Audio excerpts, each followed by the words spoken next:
மனைவியானவள் கருவுற்றிருக்கும் பொழுது இந்த கணவனானவன் ஒரு பிணத்திற்கு பின்னால் அந்த சவ ஊர்வலம் சொல்றா இல்லையா, அந்த சவ ஊர்வலத்திலே பங்கெடுக்க கூடாது அப்படிங்கிற மாதிரி சொல்லியிருக்காங்க. திருமலைக்கு வண்டி ஓட்டுற பஸ் டிரைவர்லாம் இருப்பார், அவருடைய மனைவி கூட கர்ப்பமா இருக்கலாம் இல்லையா. அவருடைய டியூட்டியே என்ன, டெய்லி ஒரு பஸ்ல மலைக்கு எல்லா பயணிகளும் அழைத்து செல்லணும், மலையில இருந்து எல்லாரையும் திரும்ப கீழே அழைச்சிட்டு வரணும். இதுதான் அவருடைய பணியே. டியூட்டி பவுண்டடா வரும் பொழுது, அவருடைய பணி அதுதான் வரும் பொழுது அங்கே விதிவிலக்கு என்பது உண்டு. இன்னைக்கு நம்ம என்ன பார்க்க போறோம் சொல்லி பார்த்தோம்னா, ஒரு நேயரினுடைய சந்தேகத்திற்கான விடையைத்தான் பார்க்க போகிறோம். அந்த நேயர் என்ன கேட்டிருக்காரு அப்படின்னு சொல்லி பார்த்தோம்னா, மனைவி கருவுற்றிருக்கும் பொழுது கணவன் சாஸ்திரப்படி எவற்றையெல்லாம் செய்யக்கூடாது என்பதுதான் அவருடைய கேள்வியாக அமைந்திருக்கிறது. பொதுவா சாஸ்திரம் என்ன சொல்றது அப்படின்னு சொல்லி பார்த்தோம்னா, மனைவி கருவுற்றிருக்கும் பொழுது கணவனானவன் அந்த வப்பனம் செய்து கொள்ளக்கூடாதுன்னு சொல்றா. அதாவது தீட்சையை வளர்க்க வேண்டும் சொன்னா அவன் முடிவெட்டி கொள்ளக்கூடாது, அந்த ஷவரம் அப்படிங்கிறதெல்லாம் பண்ணிக்க கூடாது அப்படிங்கிறத ஒண்ணு சொல்றா. இரண்டாவதாக பார்க்கும் பொழுது மலை ஏறக்கூடாதுன்னு சொல்றா. அதாவது மனைவி கருவுற்றிருக்கும் பொழுது கர்ப்பிணியா இருக்கான்னு சொன்னா கணவனானவன் மலையேறி செல்லக்கூடாது.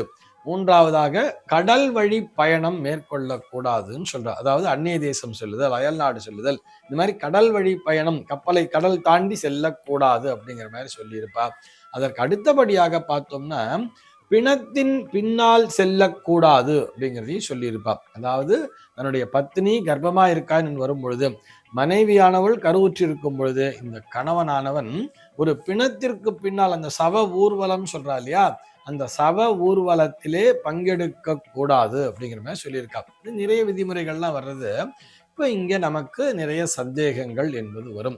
முதல்ல என்ன சொன்னோம், அவன் சவரம் செய்து கொள்ளக்கூடாது, முடி வெட்டி கொள்ளக்கூடாது, நகங்கள் எல்லாம் வெட்டி கொள்ளக்கூடாதுன்னு சொல்லியிருக்கா அப்படின்னு சொன்னா, சார் நான் ஒரு மிலிட்ரி மேன் அல்லது நான் ஒரு போலீஸ் மேன், எங்களுடைய விதிகளின்படி என்னுடைய தொழில்படி அந்த சட்டத்தின்படி நாங்கள் என்ன பண்ணணும்னு சொன்னா டெய்லி ஷேவ் அப்படிங்கிறத பண்ணியே ஆகணும், நீட் ஷேவ் பண்ணியே ஆகணும், டெய்லி நான் கண்டிப்பா ஷேவ் பண்ணியே ஆகணும், இதுதான் எங்களுக்கான சட்ட திட்டங்கள் அப்படின்னு சொன்னா அங்கே விதிவிலக்கு என்பது உண்டு. அங்கே இம்பார்ட்டன்ஸுங்கிறது சட்டத்திற்குத்தான் கொடுக்க வேண்டுமே தவிர இங்க அது சாஸ்திரமே அதை அனுமதிக்கிறது அப்படிங்கிறதுக்காக சொல்றோம். இது வீட்டிலேயே இருந்துட்டு ஒரு வைதிகமா இருந்துட்டு இருக்கவளுக்கு தான் இந்த ரூல் எல்லாமே தவிர சாதாரணமா இருக்கிறவாளுக்கு, அதாவது லௌகீகமான வாழ்க்கை, இதுல மிலிட்ரி பர்சன்ஸ் டெய்லி கண்டிப்பா ஷேவ் பண்ணியே ஆகணுங்கிற கண்டிஷன் இருக்கு இல்லையா, அவர்களுக்கு இந்த விதி என்பது பொருந்தாது. அதே மாதிரி இரண்டாவதா ஒரு விதி சொல்லியிருப்போம், மலை ஏறி செல்லக்கூடாது அப்படின்னு சொன்னா, சார் நான் இருக்கிறதே மலையில தான் சார், நாங்கள் இருக்கிறதே ஒரு மலைவாசஸ்தலத்துல தான் இருக்கோம், நான் டெய்லி கீழே போயிட்டு மேலே வந்துட்டே இருக்கணும்னு சொன்னா அது அவர்களுடைய அன்றாட பணி, தினந்தோறும் அவர்கள் சென்று கொண்டிருப்பதை பத்தி பிரச்சனையே இல்லை. உதாரணத்துக்கு இப்படி கூட வச்சுக்கோமே, ஒரு திருமலைக்கு வண்டி ஓட்டுற பஸ் டிரைவர்லாம் இருப்பார், அவருடைய மனைவி கூட கர்ப்பமா இருக்கலாம் இல்லையா. அவருடைய டியூட்டியே என்ன, டெய்லி ஒரு பஸ்ல மலைக்கு எல்லா பயணிகளும் அழைத்து செல்லணும், மலையில இருந்து எல்லாரையும் திரும்ப கீழே அழைச்சிட்டு வரணும், இதுதான் அவருடைய பணியே. டியூட்டி பவுண்டடா வரும் பொழுது, அவருடைய பணி அதுதான் வரும் பொழுது அங்கே விதிவிலக்கு என்பது உண்டு. எனக்கு மலை மேலதான் வேலையே அப்படின்னு சொல்லி இருந்தா தாராளமாக மனைவி கர்ப்பமாக இருக்கும் பொழுது கூட அவர்கள் மலை ஏறலாம். ஆனா சாதாரணமா நான் வீட்டுல இருந்துட்டு இருக்கேன், எனக்கு என்னுடைய மனைவி முழுகாம இருக்கா, 8வது மாசம் வரும் பொழுது நான் வேணும்னா நான் திருப்பதி தரிசனம் பண்ணிட்டு வரேன்னு சொல்லிட்டு நான் திருமலைக்கு செல்லக்கூடாது. மனைவி பத்தினி கர்ப்பமாக இருக்கும் பொழுது மலை ஏறி செல்லக்கூடாதுங்கிற விதியும் வச்சிருக்கா. அதே மாதிரி கடல் பயணம் மேற்கொள்ளக்கூடாது அப்படின்னு வச்சிருக்கான்னா, சார் என் வேலையே நானே ஒரு ஃபிஷர்மேன் சார், மீன் பிடிச்சிட்டு இருந்ததோ எனக்கு தொழிலே அப்படின்னு சொன்னா அந்த மீனவனுக்கும் அந்த விதி என்பது பொருந்தாது. அவருடைய பணி என்ன, டெய்லியும் அவர் கடலுக்குள்ள போகணும், வலையை வீசணும், மீனை பிடிச்சிட்டு வரணுங்கிறது தான். நீ கடல் பயணம் செல்லக்கூடாது, கடல்ல பயணிக்க கூடாதுன்னு சொல்லிட்டு அவரை நிர்பந்தப்படுத்த முடியாது தானே. அதுதான் சொன்னது, ஒரே வரியில சொன்னது, டியூட்டி பவுண்டட் என்று வரும் பொழுது, பணி நிமித்தம் என்று வரும் பொழுது இந்த விதிமுறைகள் அங்கே செல்லாது. ஆனா இந்த விதியெல்லாம் எதுக்கு சார் உருவாக்கி வச்சிருக்கான்னு சொன்னா நம்ம அதை புரிஞ்சுக்கணும் தானே. விதியெல்லாம் எதுக்கு உருவாக்கி வச்சிருக்கான்னா நம்முடைய பாதுகாப்பு கருதிதான், ஒரு சேஃப்டிக்காக தான் வச்சிருக்கா.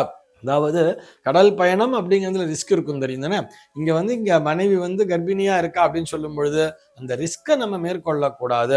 அதே மாதிரிதான் மலை ஏறி போகக்கூடாது. மலை ஏறி செல்லும் போது திடீர்னு வழி கூட்டுச்சு கீழே உழுந்து வாரிட்டோம்னா என்ன ஆறுது? அங்க மனைவி நிர்கதியா நின்றுடக்கூடாது இல்லையா? இதுக்காகத்தான் சொல்லியிருக்கா. அதே மாதிரி முடி வெட்டுக்கும் போது ஏதோ ஒரு வெட்டுப்பட்டுறது, ஒரு கத்தி குத்திடுறது, ஒரு வெட்டுப்பட்டுறது, ஒரு கழுத்துல இழுக்கும் போது திடீர்னு இந்த நரம்பு கட்டாயிடுச்சுன்னா என்ன பண்றது? இந்த மாதிரி விஷயங்கள் எல்லாம் பண்ணக்கூடாது. இது போன்ற விஷயங்கள் என்ன, இப்ப நம்ம ஒரு வெட்டுப்பட்டா கூட என்ன ஆகும்னா லேசா ஒரு இன்ஃபெக்ஷன் வருதுன்னே வச்சுப்போம். மனைவிக்கு அருகில செல்லும் பொழுது அந்த இன்ஃபெக்ஷன் ஆனது மனைவியையும் தாக்கி விடக்கூடாது. அந்த தொற்றின் மூலமாக வயிற்றில் இருக்கக்கூடிய குழந்தையும் பாதிக்கப்படக்கூடாதுங்கிறதுக்காகத்தான் இத்தனை பாதுகாப்பு மெஷர்ஸ் எல்லாமே சொல்லியிருப்பா. அதே மாதிரிதான் சவ ஊர்வலத்திலே பங்கெடுக்க கூடாது அப்படின்னு சொல்லியிருப்பா. சவ ஊர்வலத்திலே பங்கெடுக்கும் பொழுது அந்த ஊர்வலம் எந்த ஊர்வலத்திலுமே போகக்கூடாதுன்னு சொல்லியிருப்பா. அந்த ஊர்வலம் என்று வரும்பொழுது இங்கே கூட்டம் என்பது அதிகமாக இருக்கும், ஒரு இன்ஃபெக்ஷன்ங்கிறது நமக்கு வரக்கூடாதுன்னு சொல்லியிருப்பா. ஆனால் அதே நேரத்திலே ரொம்ப முக்கியமான ஒருவர், அதாவது இப்ப உதாரணத்துக்கு இப்படி எடுத்துக்குமே, மனைவி கர்ப்பிணியா இருக்கா, இவருடைய அதாவது இந்த மனிதனுடைய அந்த கணவனினுடைய அப்பாவோ இல்ல அம்மாவோ இறந்து போயிட்டான்னா சவ ஊர்வலத்துல போக முடியாதுன்னு சொல்ல முடியுமா? அதாவது இந்த டெத்துக்கு தான் அட்டன் பண்ண முடியாதுன்னு சொல்ல முடியுமா? அது அவருடைய கடமை, அவர் தானே பண்ணியே ஆகணும். ஆக இந்த டியூட்டி பவுண்டர்னு வரும் பொழுது, அதே மாதிரி ஒரு மாமனார் மாமியாரோ அல்லது மனைவியினுடைய ஒரு ரொம்ப முக்கியமான உறவினர்களோ என்று வரும் பொழுது, தவிர்க்க முடியாத உறவுகள் என்று வரும் பொழுது, அந்த டெத்துல போய் நம்ம தாராளமா பார்ட்டிசிபேட் பண்ணலாம். அந்த ஊர்வலத்தின் பின்னால் தான் செல்ல வேண்டாம் என்று சொன்னார்கள். அங்கே கூட போய்த்தான் ஆகணுங்கிற நிர்பந்தம் இருக்கும் பொழுது தாராளமாக சென்று வரலாம். சென்று வந்துவிட்டு ஒரு தடவைக்கு 2 தடவை நல்லா ஸ்நானம் பண்ணிட்டு ஆலயத்துல சுவாமியை நமஸ்காரம் பண்ணிட்டு அப்புறமா மனைவி கிட்ட போகணும் அப்படிங்கிற மாதிரி சொல்லியிருப்பார்.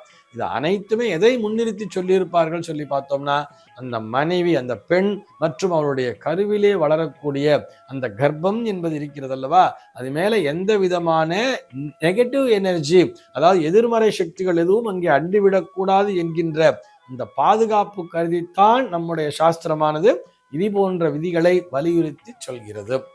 இது போன்ற சந்தேகங்கள் உங்கள் மனதிலே தோன்றலாம். உங்கள் மனதிலே தோன்றக்கூடிய சந்தேகங்களை கீழே உள்ள வாட்ஸ்அப் எண்ணிற்கு அனுப்புங்கள். நம்முடைய அர்த்தமுள்ள ஆன்மீகம் பகுதியில் அவை பற்றி விரிவாக விவாதிக்கலாம். சர்வே ஜனாஹ சுகினோ பவந்து.